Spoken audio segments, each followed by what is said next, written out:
Hola amigos, ¿qué tal? Un saludo a todos. Bueno, aquí estoy de nuevo con vosotros y un nuevo vídeo, y en esta ocasión vamos a continuar con los ejemplos de la programación del STM32.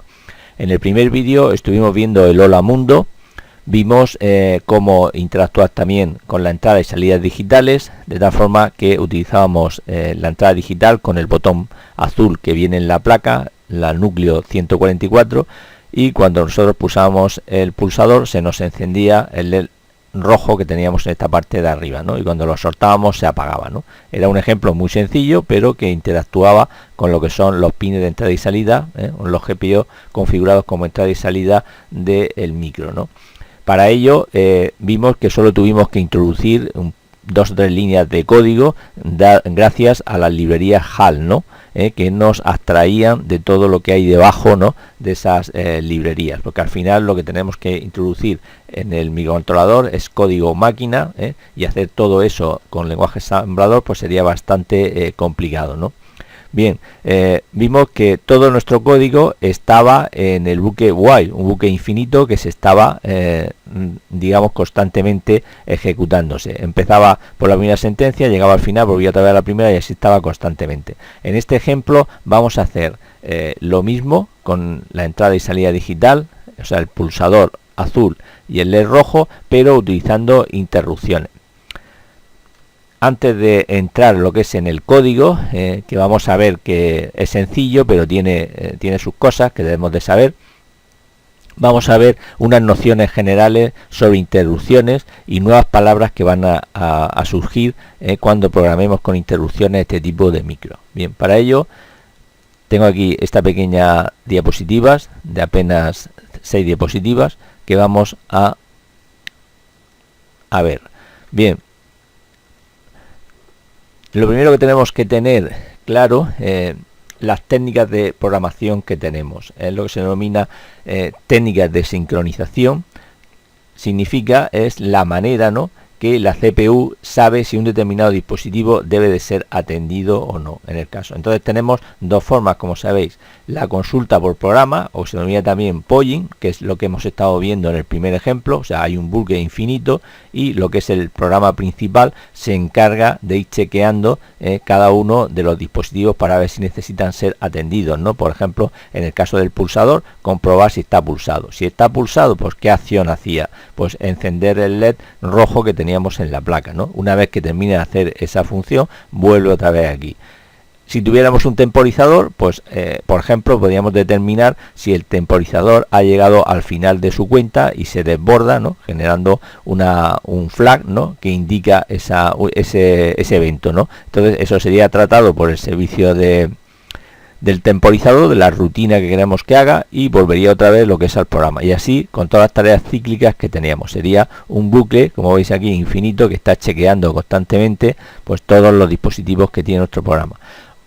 La forma de hacerlo con interrupciones es que ya no se va a encargar, digamos, la CPU en el programa principal de realizar ese chequeo con los diferentes dispositivos. Va a ser un hardware especializado, ¿no?, que va a estar pendiente de eso.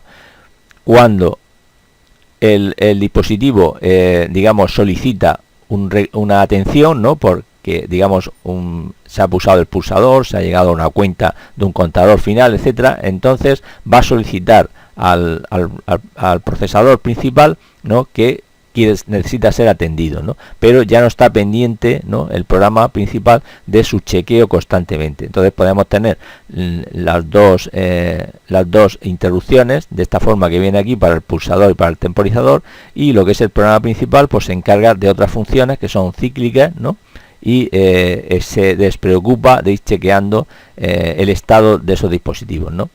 Bien,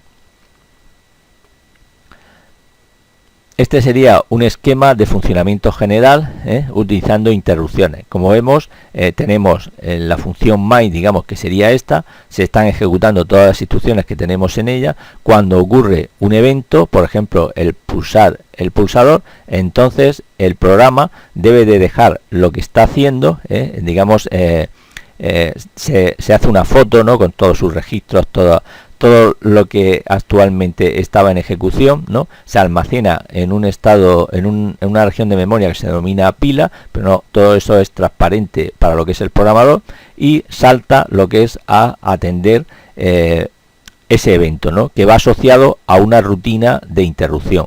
Esa rutina de interrupción es un programa, es un código, o mejor dicho, sería como una función que nosotros tenemos que rellenar para hacer el requerimiento o lo que queremos que haga cuando se produzca ese evento. Una vez que termina de realizarse las instrucciones de esa rutina, vuelve otra vez a cambiar el contexto y vuelve a recuperar toda la información de registro que tenía antes de producirse la interrupción, y el programa continúa, y así hasta que se produzca el siguiente evento, ¿no? O sea, este sería, ¿no?, un esquema de ejecución de programa con interrupciones.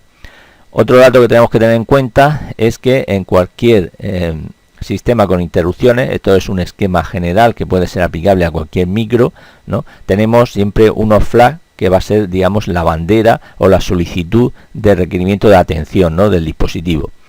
Y para que eso sea tenido en cuenta, necesitamos habilitar una serie de, aquí está representado con interruptores, pero sería el estado de un registro, si tiene unos determinados bits a 0 o a 1, para habilitar tanto la petición de interrupción, ¿no?, de forma individual y general, ¿no?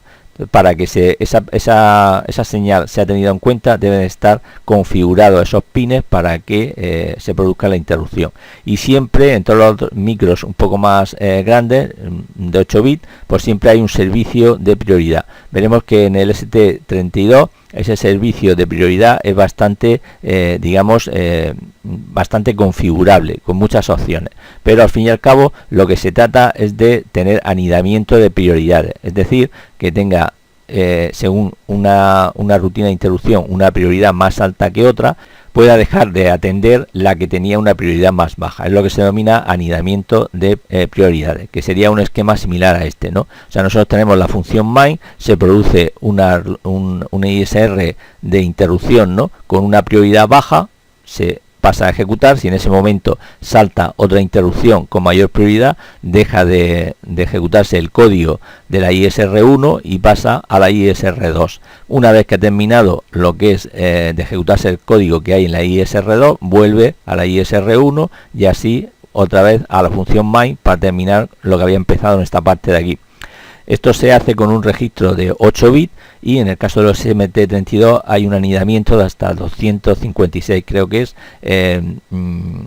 niveles de prioridad. O sea, sería ya, pues fijaros la cantidad de combinaciones que se pueden hacer, pero hay que tener en cuenta que tampoco hay que abusar de esto, simplemente es, digamos, combinar lo que es la programación cíclica con el uso de interrupciones de determinadas señales que necesiten un requerimiento rápido, ¿no? Se atiende a ese dispositivo. Siempre debe de haber un código que sea mínimo para que no se pierda mucho tiempo en la ejecución de la interrupción, porque ese tiempo no se está atendiendo, digamos, lo que es la programación cíclica con el resto del programa que tenemos en la sección principal del main, ¿no? Bien, aquí tenemos lo que es el esquema de bloques de un microcontrolador STM32F7. Como vemos, en la parte esta superior izquierda tenemos lo que es el núcleo del procesador, en este caso un Cortex M7 ARM. Esta parte es propiedad de lo que es ARM. ARM no hace microcontroladores, sino que vende su propiedad intelectual, lo que se denomina IP, a terceros para que lo fabriquen, ya sea Microchip, ya sea ST, Texas Instruments, etcétera. Entonces nos vamos a centrar en este cuadrito que hay aquí, porque es común a todos los microcontroladores, sea del fabricante y la familia que sea, que incluye los núcleos ARM, ¿no? Como vemos, en la parte del núcleo tenemos un módulo que se denomina NBIC. Este módulo va a ser el que se encargue de todas las interrupciones y excepciones que tenga el microcontrolador. NBIC se denomina por las siglas en inglés de controlador de interrupción anidado, y como veis aquí en la parte de abajo es el que se encarga de todas las interrupciones de lo que es el microcontrolador, tanto de lo que es el núcleo, que se suele denominar excepciones en vez de interrupciones, o de todas las demás que generan los periféricos, y en este caso lo que estamos viendo, las interrupciones externas, que como veis va a través de otro controlador que se denomina SI Controller, ¿no? External Interrupt Event Controller.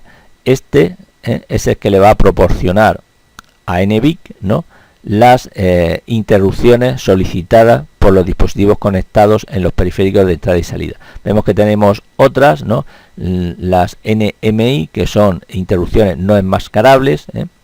Veremos algún ejemplo en el canal de esto, pero ahora nos estamos centrando en las interrupciones externas. Vemos que esas interrupciones generan una IRQ, que es una solicitud de interrupción, y eso va a ir a una tabla de vectores de interrupción en el NVIC, ¿no?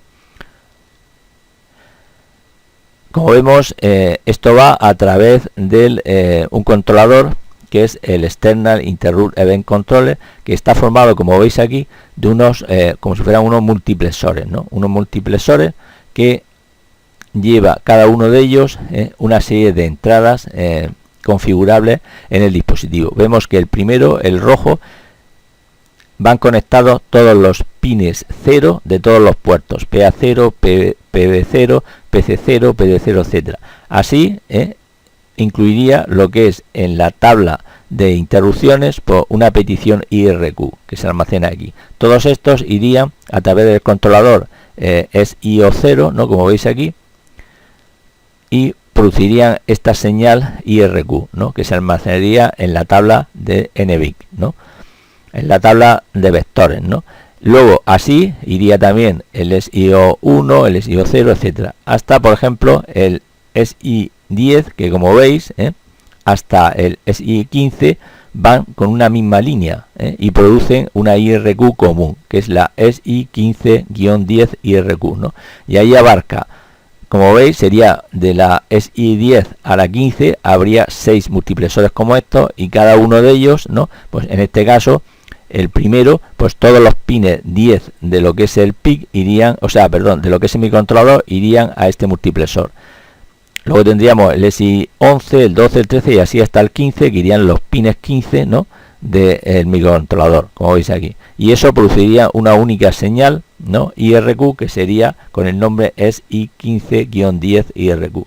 Y esta tabla de interrupciones, ¿no?, luego lo que es el procesador tiene que tener asociada una función o un manejador de esa interrupción para que haga lo que nosotros queramos en cada caso. Es decir, que si por ejemplo nosotros conectamos un pulsador en el PA0, cuando yo pulse iría lo que es a la línea SIO0, generaría lo que es el IRQ es IO0, y esto debe tener asociado un manejador que al fin y al cabo es una función donde nosotros meteremos el código para que haga lo que queremos que haga cuando se pulse el pulsador. En este caso, por ejemplo, va a ser encender un LED, ¿no? Pues podría ser cualquier cosa.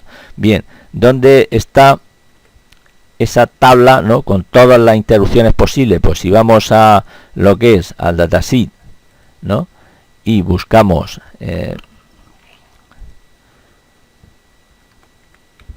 vector table, vemos que aquí tenemos todas las interrupciones posibles en esa tabla de vectores, que tiene pues una prioridad. Vemos que algunas son fijas, no se puede enmascarar ni se puede modificar su prioridad, y otras son configurables, como vemos aquí. Las que tienen un signo negativo en la prioridad son interrupciones producidas por el núcleo del procesador, y las otras pues son las siguientes. Ves que hay un montón, ¿no? Y eso lleva asociado una dirección de memoria donde se va a guardar la solicitud IRQ de interrupción, ¿no? Fijaros todas las que hay, ¿no? Aquí tenemos las SIO0, la 1, la 2, la 3, ¿no? Es decir, hay un montón de interrupciones. Cada microcontrolador pues tendrá unas o tendrá otras dependiendo de los periféricos que tenga. Bien, Entonces lo que vamos a ver ahora es cómo crear un programa nuevo desde cero y aplicar este concepto de interrupciones en él.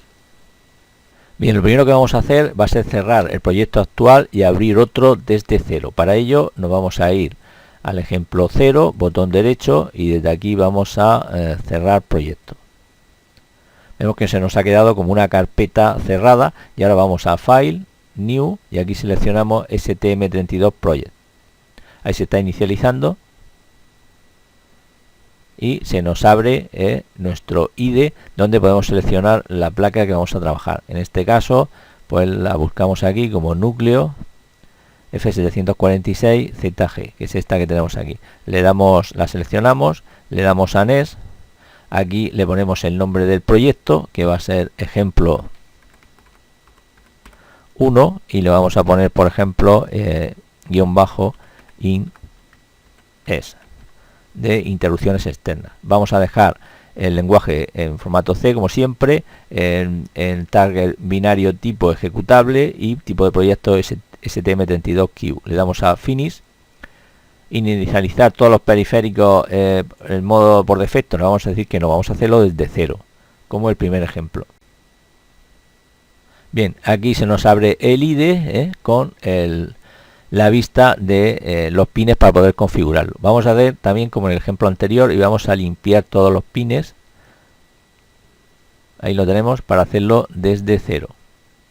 Bien, vamos a utilizar solo dos pines. Por un lado el PB14 me parece que era, lo comprobamos aquí en el esquema. Vemos que el PB14 es el que va al LED rojo y lo que es el pulsador va al PC13. Vemos que el pulsador tiene ya una resistencia de pull down, ¿no?, conectada externamente. No hay que configurar la que lleva internamente el microcontrolador. Vemos que cuando pulsamos, entonces lo que hacemos es introducir el nivel de tensión V/DD a la patilla PC13 y la ponemos a nivel alto. ¿De acuerdo? Bien, pues entonces cogemos y seleccionamos el PB14, el pin 14, que es este que tenemos aquí, y lo vamos a configurar como una salida digital, ¿vale? Y ahora tenemos que configurar el pin PC13, que es el pulsador. Pulsamos y lo vamos a configurar directamente como GPIO Extend I13, ¿vale? Para que tenga función de interrupción. Bien, entonces, ¿qué nos queda? Bien, si vamos en la parte de System Core, tenemos la pestaña GPIO, ¿vale? Y aquí, bueno, en PC13 podemos seleccionar si queremos que este pin tenga la interrupción, ¿no?, por flanco ascendente, flanco descendente, ambos, incluso también por eventos, ¿no? Vamos a dejar la primera opción de momento, que es interrupción por flanco ascendente, ¿de acuerdo? No vamos a ponerle resistencias de pull-up porque hemos visto que ya externamente el esquema lo trae y la placa, por tanto. Ahora, ¿qué nos queda? Seleccionamos PC13 y nos vamos a la pestaña NVIC. Y aquí vamos a habilitar, como vemos, tenemos la línea de la External Interrupt Event Control de la 15 a la 10, que es el que corresponde con el pin 13. La vamos a habilitar, ¿vale? Y aquí no tenemos que hacer nada más, ¿vale? Podemos ir también a la parte NVIC de este lado, y si vemos aquí ya tenemos seleccionado las interrupciones. Si la marcamos desde aquí, tenemos opción de seleccionar la prioridad que queremos que tenga nuestra interrupción. La vamos a dejar por defecto porque no tengo ninguna otra, ¿no? Pero podemos ponerle una prioridad o subprioridad. Aquí no tiene sus prioridades, pero también podemos definir el grupo de prioridades y subprioridades desde aquí, ¿vale? Como veis aquí. Bien, esto lo vamos a dejar para otro vídeo, ¿no? Bien, una vez que tenemos seleccionada las interrupciones, aquí ya no tenemos que hacer nada. Voy a hacer una anotación. En el anterior vídeo, en SIS, bueno, aquí vemos que tenemos un conflicto, ¿no?, de pines. No pasa nada. El pin 13, ¿no?, hace conflicto con esta función de System Wake Up, ¿no?, de la parte de sistema, ¿no? no podemos tener todos los pines configurados porque van multiplexados. Entonces en este caso el PC13, que es el pulsador, está conectado físicamente ahí, por tanto no pasa nada porque tengamos ese warning. Si habilito aquí lo que es el debug, que no lo hice en el anterior vídeo, veremos al final de este por qué también funcionaba. Con esto habilitamos, como veis aquí, los pines de la depuración serie, que en el esquema, si lo vemos,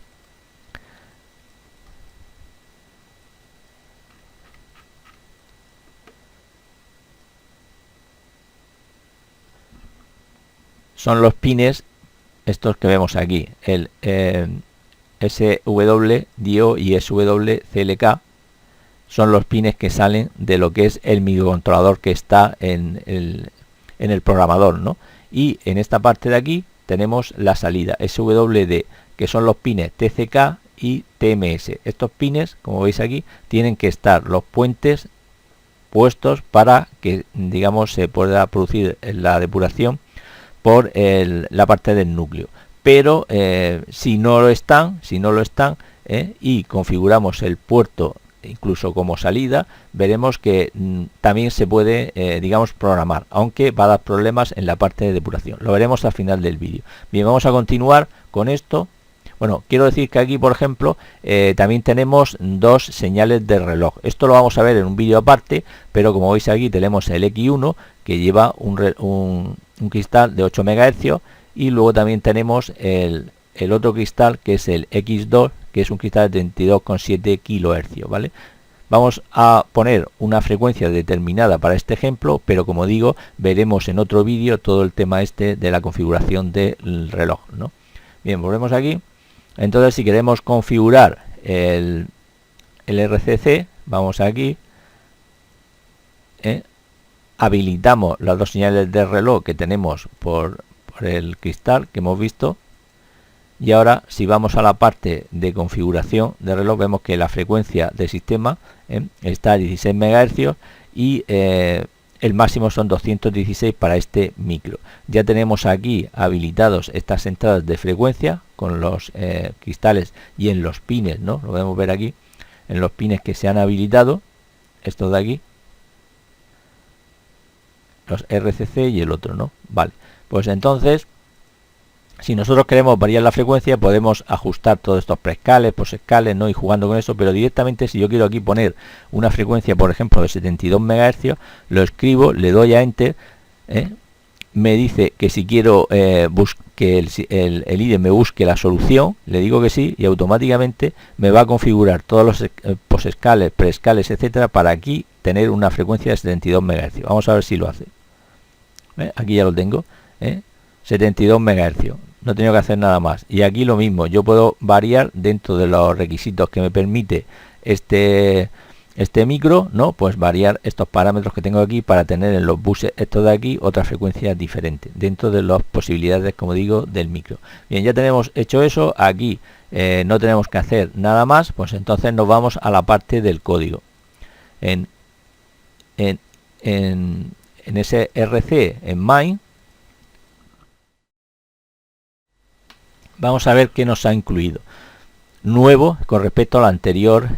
Bueno, aquí tenemos la función main, ¿vale? El MXGPO ini para inicializarse, el bucle while, que no tiene nada y va a seguir así porque vamos a utilizar interrupciones para encender el LED. La configuración del reloj que hemos puesto, todo esto me lo ha añadido directamente el IDE, desde las opciones que yo selecciono en la parte gráfica. Aquí tenemos la inicialización de los puertos GPIO, ¿vale? Y si vemos al final de todo,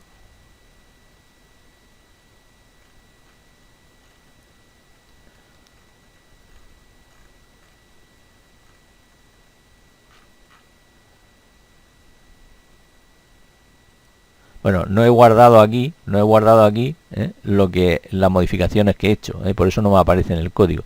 Si le damos aquí a guardar todo, ahora se está generando el código correspondiente a esa configuración que yo he hecho en el entorno gráfico, ¿no?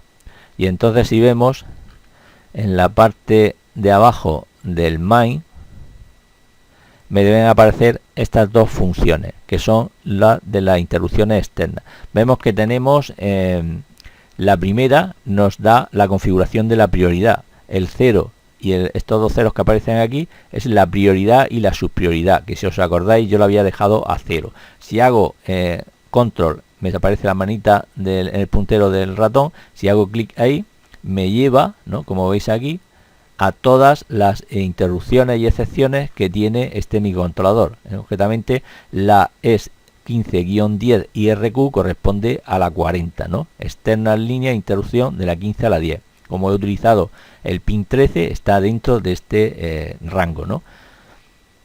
Y bueno, si hubiera utilizado estas, por ejemplo, de aquí, la línea 0, ya hemos visto los pines que abarcaba cada una de estas IRQ, pues hubiera salido en el código esta interrupción. Vemos que están separadas. Las primeras tienen un número negativo que corresponden a las excepciones de lo que son el microcontrolador del núcleo.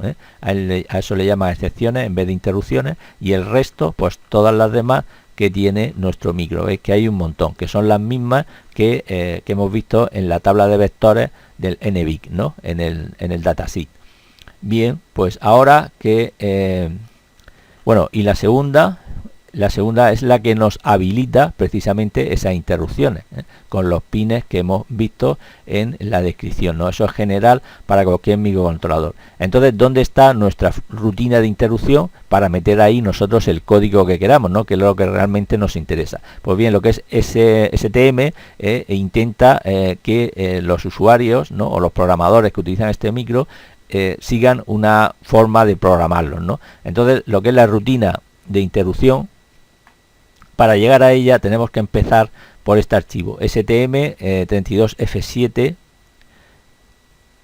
xx-it. Si lo abrimos, ¿vale?, vemos que al final de todo esto tenemos el manejador a esa línea de interrupción, ¿no?, la IRQ 1510, ¿no?, el manejador. ¿Y qué es lo que hace? Llamar solo a esta función. Hacemos clic, control, y le hacemos clic, y vemos que llegamos a la función. Esta función recibe el parámetro del pin que hemos seleccionado para interrupción, que era el pin 13, como hemos visto, y hace un if. La primera sentencia lo único que hace es comprobar si efectivamente está activa esa línea de interrupción, ¿no? Si no lo está, pues se salta esta parte de aquí, y si está, entra en estas dos funciones. La primera lo que me hace es resetearme el flag de interrupción, para que cuando la rutina de interrupción se termine de ejecutar, si se produce otra, ese flag haberlo reseteado. Si no, estaría constantemente entrando en la rutina de interrupción y no haría el resto de instrucciones del programa principal. Y aquí tenemos, por ejemplo, la otra función, que es HAL-GPO calva. La función calva es donde tenemos que escribir nuestro código y recibe como parámetro el pin de la interrupción. Si hacemos clic en ella, nos lleva a esta que vemos aquí, está aquí abajo, ¿no? Si vemos aquí, tiene un parámetro, ¿no?, al principio, ¿no?, que se llama weak. Eso se traduce como débil. Esto realmente es una función que se puede sobreescribir. Entonces lo que tenemos que hacer es coger esta función sin el weak y copiarla, control C, la copiamos en nuestro main. Lo pegamos aquí y vamos a borrar todo esto. Y aquí es donde vamos a escribir de nuevo nuestra función HAL GPO toggle. ¿Para qué? Para que si el LED está apagado, cuando me llega la interrupción me lo encienda, y si está encendido me lo apague. Ese es el único código que va a tener nuestro programa. Entonces, en el puerto hemos dicho que el LED rojo estaba conectado al puerto B y era el GPO 14, me parece que era. A ver.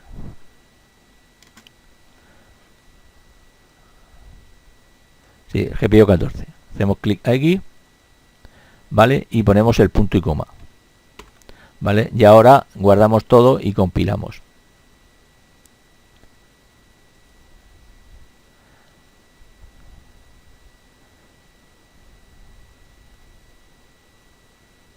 Bien, ahí se ha ejecutado nuestro código, vemos 0 errores, 0 warning. Bien, vamos a ponerlo aquí para que se vea.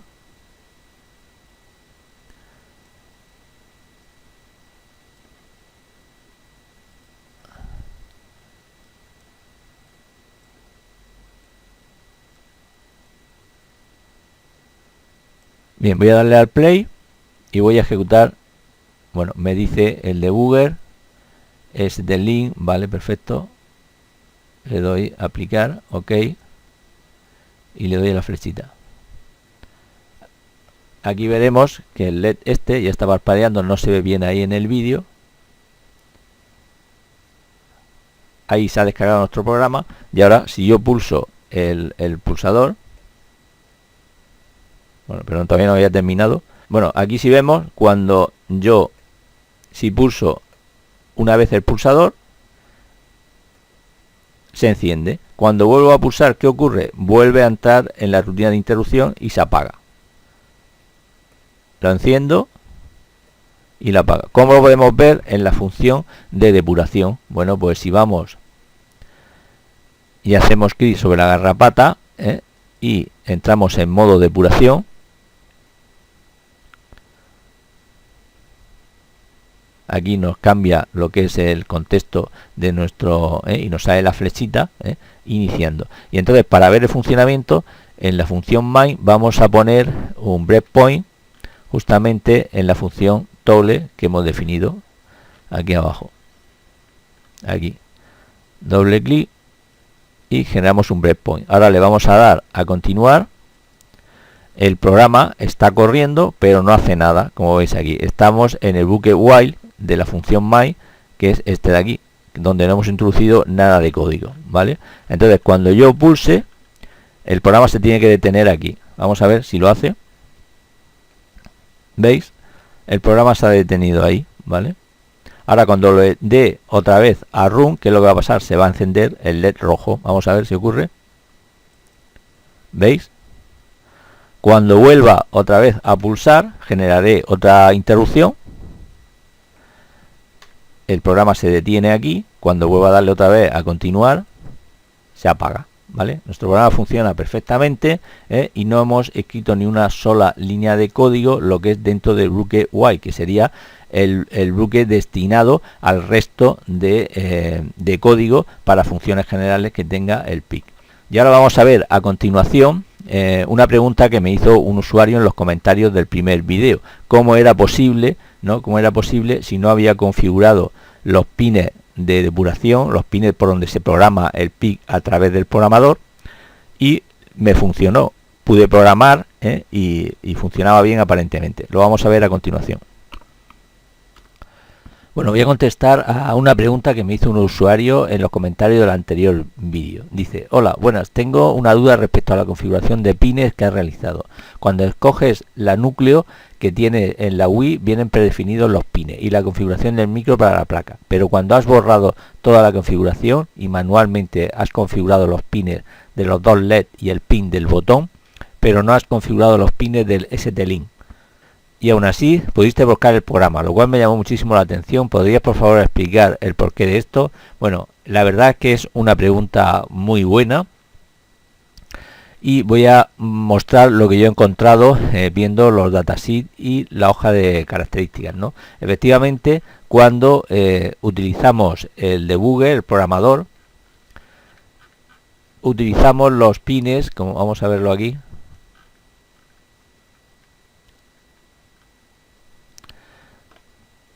Utilizamos los pines SWCLK y SWDIO que viene de la parte de lo que es el micro que está en el programador depurador, que utiliza también un STM32F103, como veis aquí. Bien, esto tiene que estar puenteado, como he dicho al principio del vídeo, los puentes. Y aquí tenemos los pines que salen del SWD que van lo que es al microcontrolador. Concretamente es el TCK y TSM, Estos dos, por ejemplo, va a tomar de referencia, son estos que vienen aquí. Vamos a ver aquí. TMS y TCK que van a los pines 13 y 14, como veis aquí, de lo que es el micro. Bien, si vamos lo que es al IDE, estos pines los hemos utilizado en el ejemplo este que hemos hecho último, y vienen aquí como depuración. Si yo los quito, yo esto los pongo, los reseteo, automáticamente se me quitan los dos y ya tengo el debug deshabilitado. Así pudimos hacer la programación del pi sin ningún problema, ¿no? Entonces, claro, tiene lógica la pregunta, porque alguien puede pensar, bueno, ¿qué pasa si yo uno de estos pines lo programo, por ejemplo, como salida digital? A lo mejor el programa carga la primera vez, pero ya se queda configurado en los registros como una salida digital y ya no puedo volver a cargar el programa, ¿no? ¿Qué es lo que nos dice el dataset al respecto? Bueno, pues he encontrado estas anotaciones sobre esto. En el manual de la placa dice que PA13 y PA14 son compartidos con SWD, por las señales del ST-Link V2, y si no está cortada la placa, efectivamente, y no son recomendables usados como pines de entrada y salida. No son recomendables, no te dice que no se puedan usar, ¿no? Si vamos también a esta parte del datasheet, vemos que los pines 13 y 14 no tienen multiplexada ninguna función adicional, solo los de SIS, ¿no? Las funciones de programación de depuración.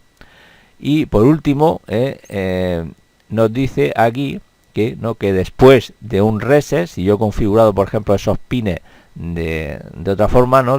Pines de salida, por ejemplo, después de un reset, inmediatamente, ¿no? Quedan asignados a los pines del debugger, ¿no? Entonces, bueno, sí que es verdad que yo puedo programar, incluso asignarle un pin. Vamos a verlo ahora. Si yo cojo ahora mismo, no solo deshabilitarlos, yo por ejemplo cojo el PA13, que era uno de ellos, lo puedo asignar, vamos a ver, como GPIO de salida. Automáticamente me da un error aquí que me dice que hay un conflicto, no de pines, igual que me pasaba aquí, y no me deja utilizar el debugger. En la vez pasada yo lo que hice fue directamente resetear su estado. Vemos que cuando lo reseteamos ya no me da el error de conflicto, pero tampoco tengo habilitado el debugger, ¿vale? Entonces aquí lo que vamos a hacer, vamos a ponerlo como un pin de salida, ¿vale? Si esto no se pudiera hacer, pues efectivamente esto daría un error, daría un error a la hora de compilar, ¿no? Yo ahora aquí voy a guardar todo, voy a guardar esto, aquí está todo guardado, se está generando de nuevo el código y aquí no me da ningún error. Incluso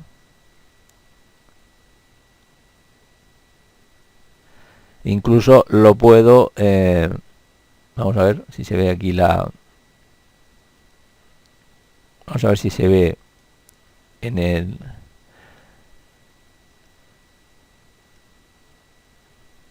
Bien, yo ahora mismo con ese código lo puedo incluso programar. Fijaros. Aquí en la parte de abajo se está compilando. Cero errores, cero warning.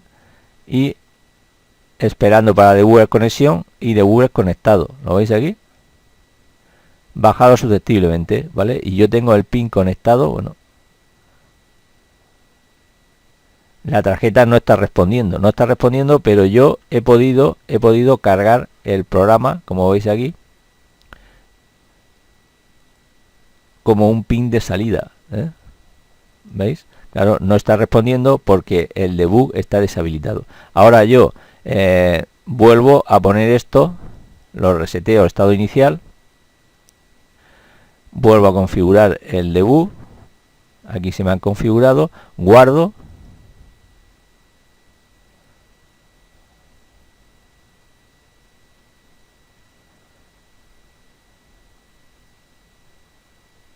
y puedo volver a a correr el programa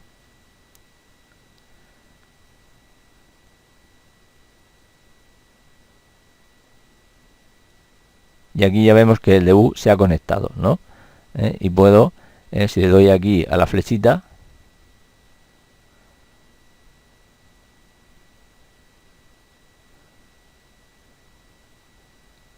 volver a funcionar mi programa como tenía al principio. ¿Lo veis ahí? Se enciende el LED y se apaga. Entonces, bueno, la conclusión que he llegado es que no debemos utilizar, como pueden dar así, esos pines, pero que realmente son fijos, no tienen otra función y se pueden utilizar al igual que he utilizado sobre todo con los microcontroladores PIC, he utilizado directamente el programador ahí, el PIC está virgen sin configurar ni nada y automáticamente se ha programado. Veo muy interesante este tipo de preguntas que estén relacionadas con el vídeo en concreto, y os animo a que preguntéis más cosas y tal, que si no lo sé pues lo investigaré o lo preguntaré en los foros, etcétera, para llegar a una conclusión entre todos. Y nada más, amigos, espero que os haya gustado el vídeo. Si es así, dadle a like y nos vemos en el siguiente. Un saludo y hasta la próxima.